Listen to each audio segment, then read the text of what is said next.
To explain myself as a composer, it's a unique form of composing where I use different elements of one's vocals.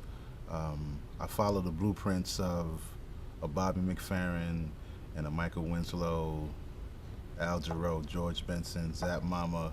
Like those are the blueprints that I follow, but I layer all of those blueprints with a hip hop feel, such as a Dougie Fresh, a Biz Markie, and Fat Boys. So that's pretty much how I compose everything that I do, which is vocal. My normal method of composing is most of the time it's based on feelings, it's based on a vibe, it's based on an atmosphere or even the environment. Um, which would in the jazz genre, a lot of great musicians came from improvisation. So that's how I really compose, is just thoughts that come up spontaneously. Well, I consider myself a writer, composer, artist, producer, performer. I mean, the list goes on because you have to take on these different characters in order to expand your creativity.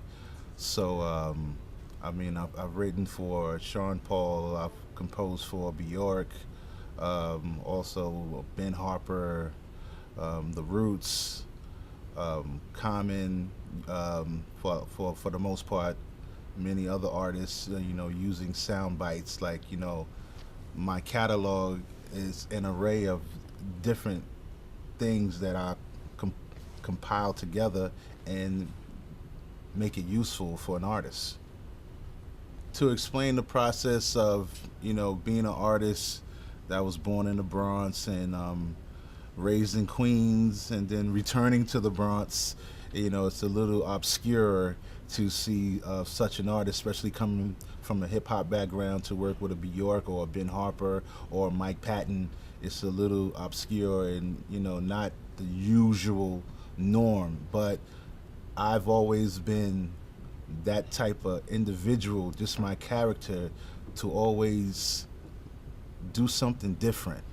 Um, I take those notes, mental notes, from a lot of hip hop pioneers, where the era that I grew up in, you had to be different in order to be seen. You really couldn't be a copycat of anything that you've heard, and most of those people that were copycats kind of just fell to the wayside. And those who stood out as individuals and as artists, those were the artists that flourished. So I always had that in my mind. In order for people to understand me, I have to stand out. I have to be seen. So my first notion was to do something different. My first notion was to do what everyone else isn't doing, not to follow a trend. So I think that's what pretty much separates me from everyone else. And being open minded to different things allow me to grow in such a way without really exposing too much of my arsenal.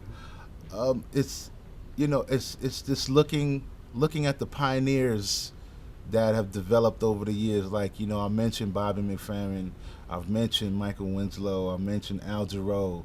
Like, if you look at these artists, they, in their own right, they're just one of one. There's no other one. And I've always looked at their rule books and how they composed and how they put music together and the different artists that they associated themselves with. Um, and that's why till today I'm still proud to be involved with the Roots, which helped me grow to a whole entirely different level with my beatboxing. Like, back in the day, the beatboxer was the solo artist or it was the featured artist. It wasn't the artist a part of a conglomerate as a musician. It wasn't only as a musician, especially in the hip hop genre. To me, why I feel I'm unique is because it's just I believe it's my view on music and my appreciation for music of all genres. Um, I don't pigeonhole myself to one particular thing. Um, some artists, are trendy artists and very talented, but definitely trendy. They're a part of what's happening now, and as soon as that fade, they have to find something else to be a part of. Where, with myself, I find myself always creating and always searching for something different, not searching for the next hot thing what everyone else is following. So to me, I think that's what makes me a little bit different from everyone else, and I stay true to my roots and my foundation of hip hop because hip hop is what allowed me to see all these different genres of music. Growing up as a child, I grew up, you know, in Hollis, Queens, so I grew up around Run DMC.